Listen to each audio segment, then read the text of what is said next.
Cohen, moi je suis tombé des nues en voyant ça. Ça veut dire, alors vous le savez, je mange pas de viande, ça fait 2 ans et demi, mais je pense aux gens qui sont musulmans, je pense aux gens qui sont juifs. C'est qu'aujourd'hui, quand ils mangent un yaourt light, ils mangent du porc.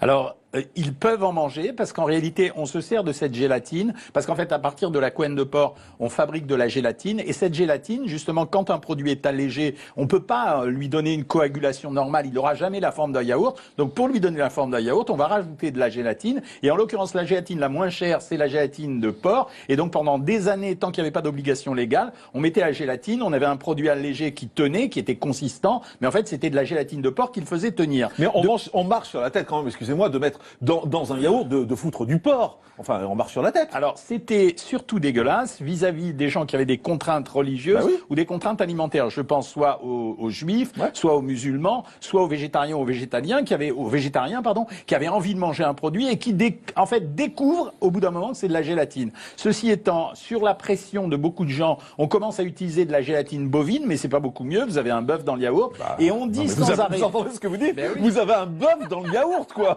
Excusez-moi. Et ce qu'on fait à l'heure actuelle, c'est qu'on est en train de faire pression sur les industriels pour leur dire utiliser de la gélatine végétale. Sauf que la réponse des industriels, c'est de dire, comme par exemple la Gare-à-Gare, c'est de dire oui mais c'est super cher, ça va faire monter le prix du yaourt. Oui mais ok, ça serait 1 plus sain, 2 plus naturel et troisièmement probablement équivalent sur le plan du goût et de la consistance. Mais pour faire des yaourts, on est obligé de mettre de la gélatine? Pour faire des produits light, certains produits light, si vous ne rajoutez pas un épaississant, le produit n'a pas de tenue. Ça veut dire que vous allez prendre du lait à 0%, vous allez mettre un ferment à l'intérieur, mais on n'arrivera pas à le coaguler, donc vous aurez une espèce de magma liquide. Donc, et eux, ils ont besoin de faire croire que ce produit ressemble à un vrai yaourt, donc on va rajouter de la gélatine. Mais il n'y a pas que dans le yaourt, c'est-à-dire que vous allez le trouver par exemple dans certaines marques de raviolis, où on va, pour faire une sauce épaisse, on va mettre ça. Vous allez même s'ils ne sont pas la viande. Bien sûr. Donc un ravioli aux légumes, on peut trouver du porc. Bien sûr. Vous allez le trouver dans les plats tout préparés, tout ce qui est plat préparé, ou de temps en temps pour donner de la consistance à la sauce parce qu'on n'a pas l'argent pour mettre de la crème fraîche ou pour mettre des produits ou de l'huile ou du beurre, etc. On va rajouter de la gélatine. Donc vous l'avez dans plein de produits. C'est pour ça qu'aujourd'hui, quand vous êtes juif, musulman ou végétarien ou végétalien, vous êtes obligé de regarder sur l'étiquette parce que maintenant, c'est écrit en revanche. Maintenant on est obligé. Il n'y a pas juste écrit gélatine, il y a écrit gélatine de porc. On est obligé gélatine et de préciser l'origine si c'est du beurre, si c'est du porc ou du bœuf. D'accord, mais c'est ou un ou l'autre.